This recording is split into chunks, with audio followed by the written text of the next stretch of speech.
Alright, Master Mason Note, Jordan Scoville coming at you today. We got a full review today, guys. Lots of stuff happened today. We had an outstanding day. I mean, it was an outstanding day, short of a few variables, but I mean, that saw was loaded back to back from 7:30 till 3:30. I mean, there might have been a couple of shots where there was a 4 or 5 foot window between rocks, but that thing never stopped. And I bet you between the rollers running and stuff like that, it never backed down once today. Yeah, that's what I'm fucking talking about. That's when you know you're running right. Of course, we're going to deal with the faculties of that. There's a lot of forces, net and gross forces that come along with situations like that. Now's the time to start doing them. You want to analyze, rock quarry games, time, square footage, tank times for propane, gas line, cost ratios, what's average outputs, and daily and weekly cut rotations. If we can max out the saw for the day cut, whatever that run is, then regardless of whether it's a weekend hit or a day cut running 24s as maxed out as she'll go, I don't know if it's quite there, but it had to have been close. From last night to what went through today, and what our output was. Now, I didn't finish the board, but based on my calculations and grafting of it, I should have been able to by myself all that 24 material. Maybe it might be a little bit different if it's 1.5 inches and we can get more cuts, but that's again a sheer factor of the behavioral fundamental failure of 2-inch via 1.5 inches and numbers of cuts for outputs, because 2-inch more volume in the bay, 1.5 inches less volume in the bay, same output on number of cuts, 1.5 inches via 2-inch for the relationship on those things. And today's the day, I really wanted to clear that floor, but I'll take it on the mechanical aspect that the series for the time of a 5-minute rock like that, plus capturing it on video for those lengths, starts to give me the box. So back to the box. Now you can see heads or tails, right? Is that the type of situation we're dealing with? Where we're dealing with mechanical, acoustic, or air acoustic flutter situations like that come Monday with that big stack left on the ground and that little stack. I wanted to bring that big stack over at the end of the day, but I was right there on it. That's not safe. When you got minutes like that and you're trying to push, you gotta stack her. It's like Veer was right to call it in terms of the OSHA MSHA variable, but we have comp in those reasons for the only reasons OSHA or MSHA could say anything is to discredit the company or the employee from doing it. They did something unsafe. It wasn't the standard of the company. Let me see that damn standard. I've had teachers do it. I've had ex-bosses in the past tell me numbers about stuff. Now, all bullshit aside, you got to start off general.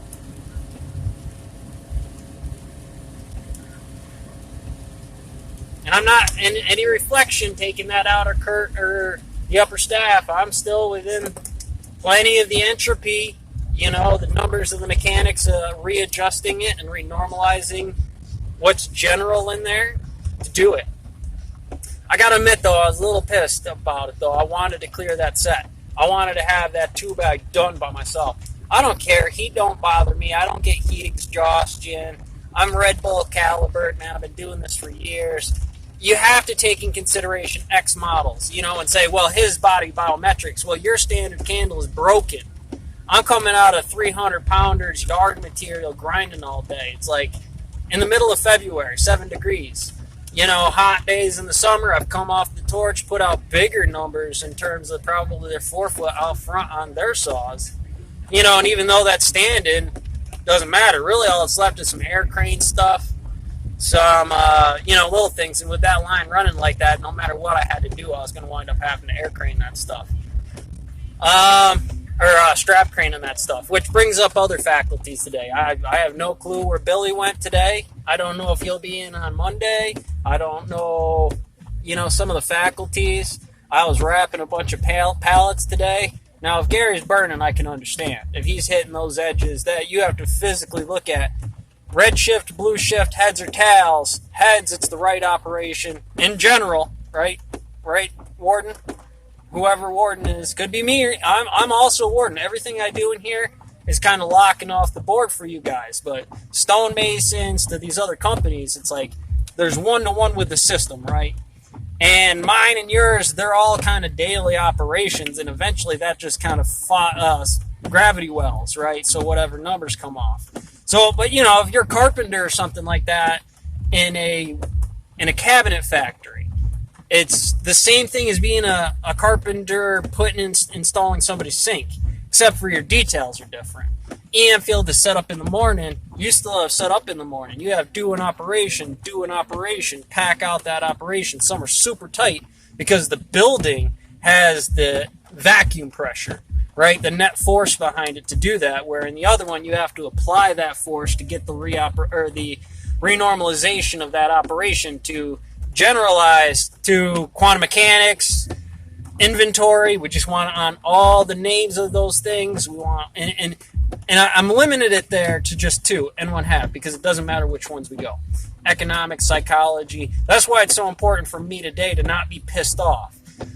Veer is right in the fact, and when he told me the key words that are very critical is that they say they don't like you doing them. Well, I don't really give a damn who the fuck they are, because on situations, and this is also key, that you have somebody in the traditional model of what safety is, by the book, MASCAP for having rock burnt out, and what becomes the new law for those things, because I'm going to just take a snap picture of me. This is the white tile, A1, pawn E4. Doesn't matter, they're the same piece. Doesn't matter, they're the same game. Air crane situation, same deal. Carpentry, hammer attack, dumpster, skid steers, they all follow the same rule. And then we generalize, is that what Rich deemed to be entropy in here?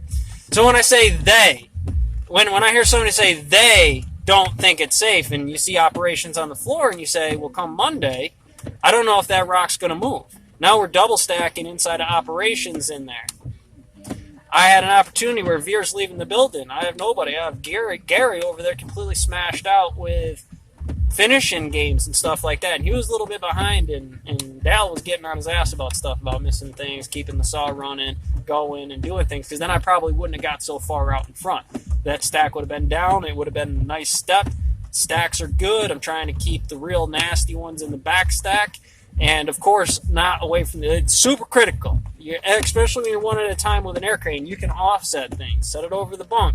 Your foot's always off the bunk. And you got a guy, running the foreman for the Shogun's judge for samurai, or sumo, right? Force A, Force B. That's the victory. And that's what I'm looking for. So you get into things like tests for air cranes. Eventually, CDC, OSHA, MSHA, they're not going to be in here. Do I have to wait for them? Taxation without representation, brother. You put the fuck in. I damn well better see the training model from OSHA or MSHA on how these fucking things should be conducted. That becomes the order. That becomes the standard. When somebody gets hurt, there's a fucking analyzation for this, an incident report, and that is your job in the court case to come down for everybody, every soldier, every worker, everybody we ever fucking had. Get the fuck on it. I don't want problems like that coming up Monday. When I have a set like this, that shit is so hard for me. You don't analyze the guy. You don't analyze the end result. You're not analyzing the people next to the situation on these things. And believe me, I'm talking to OSHA right now. This is every house I have ever walked into, and then have them tell me something about safety and standards. Well, if your people are quitting, you have a day drop on an operation. Do the math. Things ramp up. You have to go faster. Match outputs. Don't know who's supposed to do what at what point in time. And you can absolutely quantify for being a guy down. What is the law based on these situations and how this is supposed to happen? And you readjust, because now we're on the black side of the chessboard, right? Right? I'm talking to OSHA. I want to be very clear. This way, Rich, I feel, you come up to me, I got to have Rich talking like this to these guys for me. What benefit does he have out of that come Monday?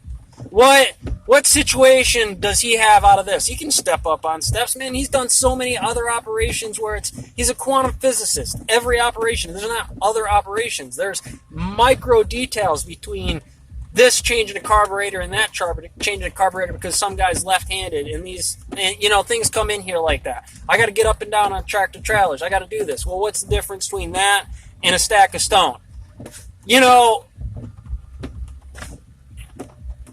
It honestly is one of those things that infuriates me. I'm manic, I'm hypervigilant, I'm manic, I'm always there. I'll do this, I'll do that. I don't care about the difference. I'm bipolar. When the operation is good like that, you can see those things. Absolutely stone cold chill. When it's outside the field like that, I get a little hopped up because that is physical pain in my body. Trying to say, oh, you're going too far ahead like that, that's not a problem for me. I need to know if that's a problem for the two people down the line. I can always get that rock out of there. I can set up different, run on the front, get the two stacks going, get going, clear that material out, start running that backwards. Take those stacks out of there, bring in another one, or adjust that with the air crane while it's nice and tight, because you bring that one forward, go grab a rock, bring it back, set them off to the side, use the machine, get them on pallets, get them the fuck outside. Whatever. All of that can be done in my operation. A lot of those are one-man things. Training comes up. I think Gary probably could have had those pallets this morning wrapped up. I wanted to, and I even thought about it. I looked at Dal before I come, and I was like, man, I'd love to get those for you, and I probably will. And I'd come back inside and look at the stacks, and I'm like, man, I'm stacked out here. They got another round of that same amount, essentially, coming out tomorrow or Monday. So unless they're going to come out on Saturday, which I got to know, that's going to take off a lot of pressure on me. Stock. This is about stock. This is not your job. That comes up to be faculties later. And it's information and time can sublimate the Z factor in the AX equation. If I know I'm on a training rotation, if I know I'm inside of those things, this is perfectly fine. But because operational models happen like that, veers off, I don't have nobody in the room, things are stopped down, quantifiably I can do it by myself. Here I'm button, there was one with the air crane where I actually bumped another stack. Instead of being cleared off on it, I would have just done the right thing. I would have just got it up, over it, and moved it. It's on the air crane. I don't give a shit if this thing explodes at that point in time. I do the stack check on it. If it falls, crashes, anything, really, it's going to have to go up anyway. So why try to do things? But here I am with pressure in the room. I don't know if Dal's going to walk in the room and come over and say something to me and then stop operation, all this down here. More rock on the ground. It starts to stack up. I'm backed out again. Kurt, Rich, Veer walk in the room and they say something to me about this. Well, you're still not allowed to. And it's like, well, I got to do something here. I can't just stand around my dick in my hand working a hose, knowing later on that when this operation zeroes out because they're running 8-footers, that this stack is going to be gone before I can get a head on it, and I have no rock on the ground to do that. It may look like a big stack. I can always come off and finish. I can come off and help Dal do those things, but there's really not a reciprocal in there, considering that thermal or the output, the rock on the run. They can always dial down that saw and finish that output. And like I said, then they make comfortable money. The company makes comfortable money. We're ahead on those things. You want to do service on the saws? You want to take me out and let Billy run the air crane, or have Billy go out and do some other stuff because we're so far ahead on that, you're making money. Hell, if you want to send us home because we're so far ahead on it, hey, instead of lieu of a bonus or a raise, guys, you're squared up. Go home. And the other guys down in the other base figure it out. They can get to do too. That's the advantage of being able to sell yourself out in those black, white, heads and tails, white electron, black electron, kind of quantum weights to the end result on these things.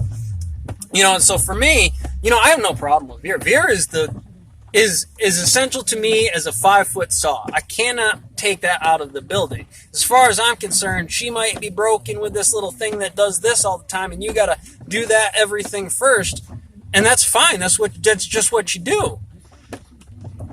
But because there's so many things on the other end, on the high scale of it, we were tight, super tight. And then we're going to be arguing things like that phase oscillation, which really can't exist, or hopefully in my situation that I've presented it here, is a new way to mechanically design it so we can see these things in case a rookie comes in. And then Veer can smash them. Then Dal can smash them. It's like, no, gatekeeper, this is that exact number. I knew that number was wrong off the floor because if I asked that guy over there the same test, he'd give me the right physics, and then you can tell you pretty much step for step what the mechanics should have been for this operation. And I can't quantify a new kid getting it, but certainly in here, and if OSHA doesn't understand that about me, or some of these other things don't, then I have to take that in consideration on the long games too. I'd love to space this out for as long as I can, but if I can have the same effect in here safely for my housing, the net that I have to travel, I am as important as a tool, but I have to run to my house every day to get it. And that comes family, relationship stuff, and I have to make that differential happen for me in life. So white, black, blue, head towels. We start with the stone mill, then we build the chessboard.